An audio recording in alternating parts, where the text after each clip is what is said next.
ছাত্রদল নেতৃবৃন্দ স্থায়ীভাবে তাৎক্ষণিক বহিষ্কার করার অধিকার রাখেন কিনা এটা ওনারাই ভালো জানেন।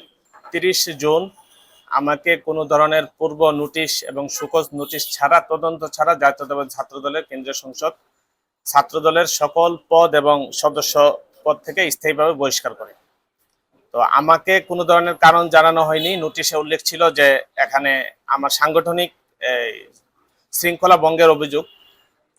তো পরবর্তীতে আমি একটা মিডিয়ার মাধ্যমে জানতে পারি যে আমাকে ছাত্র শিবির সংশ্লিষ্টতায় বহিষ্কার করা হয়েছে ছাত্রদল থেকে।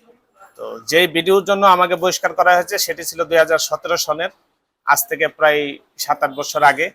এবং আমি ঢাকা বিশ্ববিদ্যালয়ে ভর্তি হই 2018 সালে এবং 18 সাল থেকেই ঢাকা বিশ্ববিদ্যালয়ের ছাত্রদলের সাথে আমি সম্পৃক্ত।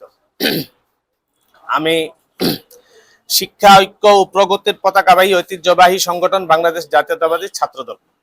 আমার নানা মরহুম মাওলানা আবু তাহের ভূঁইয়া ছিলেন জিয়া পরিবারের গৃহ শিক্ষক এবং দেশনায়ক জনাব তারেক রহমান এবং মরহুম আরাফাত রহমান কুকুর গৃহ শিক্ষক ছিলেন। তিনি আমাদের সবসময় শহীদ প্রেসিডেন্ট জিয়াউর রহমানের আদর্শ, সততা, নিষ্ঠা এবং দেশনেত্রী বেগম খালেদা জিয়ার সংগ্রাম, সততা ও দেশপ্রেমের গল্প শোনাতেন। আমার ছোটবেলা থেকে ইসলামী সঙ্গীতের উপর দক্ষতা ছিল এবং স্থানীয় অনেক পুরস্কার অর্জন করি। আমার এক সময় একটা স্বপ্ন ছিল যে আমি একটি শিল্পী গোষ্ঠীতে কাজ করে একজন পেশাদার শিল্পী হিসেবে, ইসলামী সঙ্গীত শিল্পী হিসেবে নিজেকে প্রতিষ্ঠিত করব। সেই সুবাদে সাভারে আমি যখন এইচএসসিতে পড়ি তখন আমার কয়েকজন বন্ধুর মাধ্যমে মল্লিক একাডেমি নামক একটি সংগঠনের সাথে আমার পরিচয় হয়, যারা গান শেখায়, বিভিন্ন ইসলামী সঙ্গীতের প্রোগ্রাম করে বিভিন্ন চ্যানেলে। তো আমি জানতাম না যে সেটা শিবিরের কোনো অঙ্গ সংগঠন।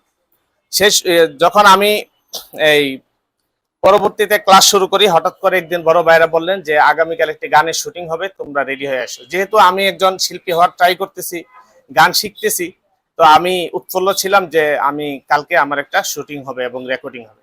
তো ওখানে স্পটে গিয়ে আমি জানতে পারি যে এটা শিবিরের একটা গান। তো আমি যেহেতু কোনো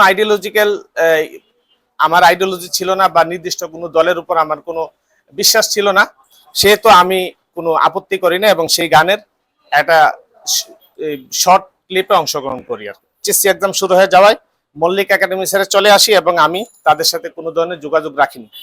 শিবিরের কোনো কমিটিতে তো দূরের থাক, শিবিরের কোনো সাংগঠনিক রাজনীতির সাথে আমার কোনো সম্পৃক্ততা ছিল না কখনোই। এইচএসসি এক্সাম শেষ করে অ্যাডমিশন প্রিপারেশন নেই এবং দাবিতে চান্স পাই। 2018 সালের শুরুতে হলে উঠি এবং সক্রিয়ভাবে কোটা সংস্কার আন্দোলন 2018-তে অংশগ্রহণ করি। তখন আমি হল ছেড়ে দিয়ে মিরপুরে উঠি। পরবর্তীতে আমি আবারও হলের গণরুমে উঠি এবং গণরুম, গেস্ট রুমের যে মানসিক অত্যাচার, ছাত্রলীগের যে নির্মম নির্যাতন, সেগুলোতে আমি মানসিকভাবে ভেঙে পড়ি এবং 2018 সালের শেষ দিকে ছাত্রদলের ভাইদের সাথে আমার যোগাযোগ হয়। তখন থেকে আমি ছাত্রদলে আসা যাওয়া শুরু করি। একদিন হল ছাত্রলীগের একজন আমাকে ছাত্রদল নেতাদের সাথে সোহরাওয়ার্দী উদ্যানে দেখে ফেলে এবং আমার কয়েকজন ব্যাচমেটকে নিয়ে প্ল্যান করে আমাকে মিথ্যা অভিযোগ দেওয়া হয়, যার কোনো সত্যতা পাওয়া যায়নি। কিছুদিন পর আমাকে হুমকি দামকি দিয়ে হল থেকে বের করে দেয়। এর পরবর্তীতে 2019 সালের ডিসেম্বর থেকে আমি প্রকাশ্যে ঢাকা বিশ্ববিদ্যালয়ে ছাত্রদলের রাজনীতি শুরু করি। পরবর্তীতে হাসিনা বিরোধী এমন কোনো রিস্কি জোন নেই, এমন কোনো রিস্কি মুভমেন্ট নেই যেখানে আমার সরব উপস্থিতি ছিল না। ক্যাম্পাস এবং ক্যাম্পাসের বাইরে প্রায় সকল প্রোগ্রামে আমি সক্রিয়ভাবে অংশগ্রহণ করি। ক্যাম্পাসে একাধিকবার আহত হয়।